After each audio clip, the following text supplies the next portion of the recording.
Welcome back to Fabulous Creations. I'm Ron, and one of my all-time favorite Halloween movies is Hocus Pocus. It's perfectly spooky without being scary, the cast plays perfectly with one another, and it's filled with hilarious moments that make me laugh every year during our seasonal rewatch, even though I've probably seen the movie 30 times by now.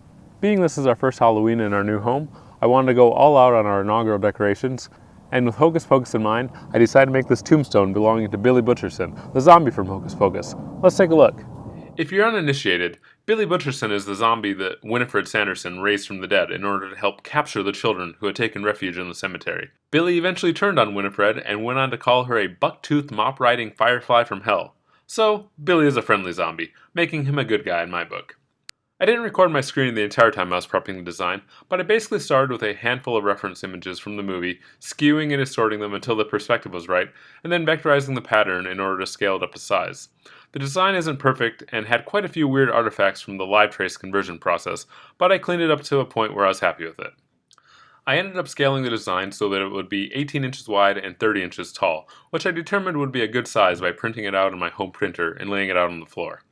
Before getting into lasering, I wanted to touch on how I broke my design file up. I briefly explained it in a few of my other videos, but I've got a pretty good visual this time. With really large laser jobs like this, I like to break down the design into multiple sections as to speed the process up. To give you a visual for why I do this, the overlay seen here is the total area that the laser head would have to travel in order to fully etch the design had I not broken it up at all. No matter how much of the design is white or unetched, if there is more black on that scan line, it has to travel the full distance to make it happen. Now let's take a look at the total laser head travel for my broken up design. I broke my background into 3 different parts and then separated the text into its own part and the skeleton artwork into yet another part.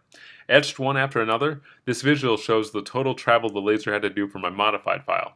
This breaking up of the design can save multiple hours of etching time on this older laser I have access to. On more modern or higher end lasers, the back and forth travel speed is so fast that this really isn't necessary, but until I eventually have access to one like that or get one of my own, this saves quite a bit of time for only a little more work in the file prep stage of things. Now it was time to laser. My material for this project was a large panel of 3/4 inch pine, the retired desktop to a semi-floating corner desk I made for my husband and I when he moved into my tiny apartment a few years into dating. When we moved, the next occupants of the apartment didn't want it, so I tore it out and I figured it would come in handy for a future project. It had stain and poly on the board, but I would be painting it eventually anyway, so I lasered it as is. After lasering the 5 different parts of the design, the next step was painting the lasered areas. My vision for the completed project was to have black inside the etched parts for readability and aged gray paint on the non-etched parts. To accomplish step 1 of that, I spray painted the etched area with black spray paint. After that had dried, I used a small craft paint roller to paint the majority of the tombstone with gray colored exterior latex paint. I was very slow and deliberate around the etched portions so that my roller stayed level and didn't get any paint inside the design.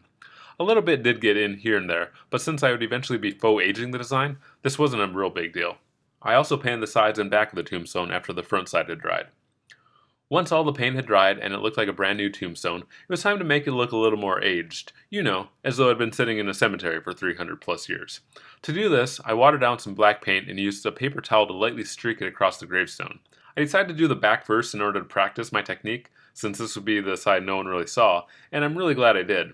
I originally started by going all different directions with the watered down black paint, when it struck me why this wasn't looking the way I wanted it to.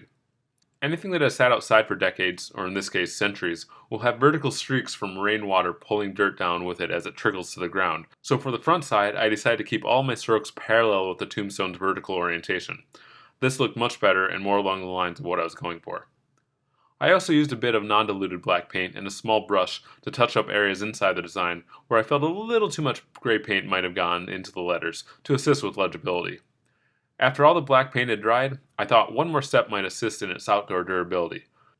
Mother Nature tries her hardest to make there be snow on the ground for our Minnesotan Halloweens, so we often have a lot of rain before that happens. I used outdoor paint for the grain black, but I thought putting a coat of matte, clear enamel over top of the paint might help with waterproofing, but this was a bit of a mistake and I don't think it was necessary after all. I got a little spray happy and applied too heavy of a coat on a relatively high humidity, cool morning, so my clear enamel started to wrinkle and buckle in places. I could pretend it was intentional to make it look like cracks in the headstone cement, but I didn't love this aesthetic, so in future, and if you're going to try making one of these yourselves, I'd say go ahead and skip this step. The outdoor latex paint and primer duo should be more than enough to protect the wood. You may be wondering how this thing is going to stand up in the yard. I picked myself up one of Rockler's self-centering doweling jigs, as I planned to use it for some furniture in the future, and figured it could come in handy here too. I decided I would drill 3 holes in the bottom of the sign with a 3/8 inch drill bit, and then use those holes to insert some 3/8 inch wooden dowels turned stakes to prop it up. But to give it a more accurate gravestone look, I also wanted it to have a base, so I took a 2x4, cut it a few inches wider than my headstone on both sides, and prepped and painted it with the same gray paint. I drilled holes in the exact same spot, centered on the 2x4, for my stakes to pass through on their way into the ground, securing the headstone to the ground and the base in one fell swoop. My initial test fit of the spikes through the base found it a bit tight, and the stakes were starting to bow a little, so I decided to give the middle hole a little play by angling the drill bit to the left and right. This isn't fine furniture by any means, so I was okay being a little sloppy here. After another test fit, everything slid together just as expected, which meant it was time for it to make its debut in the front yard. Now we have an all too convenient place in our front yard to put this decoration. The previous owner of the house struggled getting grass to grow in one spot of the yard. He apparently tried it all. Seed, sod, every fertilizer in the book, nothing. We tried a few of those things this summer too, with no avail. Next year we're going to remove the top 6 to 12 inches of dirt and replace it, assuming the soil chemistry is bad for growing or something. But for the time being, it looks like we buried a body in our front yard, so we might as well make use of it, right? I selected the perfect location, put the base down, put the dowels in the bottom of the tombstone, and pushed it straight down. I ran into a little resistance, rocks most likely, but firm, steady pressure and a little bit of rocking eventually got the sign all the way down. Before wrapping up, one quick note about the base, stakes, and sign itself. I didn't glue any of these together. I wanted it to be easy to disassemble and store flat at the end of the season, so everything is a dry press fit while it's in use. I plan to make some more tombstones with different designs, so being able to store all of them flat on top of each other with all the stakes bundled together and all the bases stored together too will be quite convenient. And there it is. I'm super happy with how this came out, and I can't wait to make more like it in the future, to slowly build the perfect Halloween graveyard. Here are some other designs I was thinking about making this year, but didn't get around to. If it's not apparent, squirrels and I don't exactly get along. I hope you enjoyed my take on this iconic prop from Hocus Pocus. That movie is one of the few movies that really make Halloween for me, so I'm glad it could inspire this project. If it's not clear, I like to go all out on holiday decorations, so if this is a project that interests you, be sure to subscribe so you catch the next time I release a spooky project like this. Thanks for watching.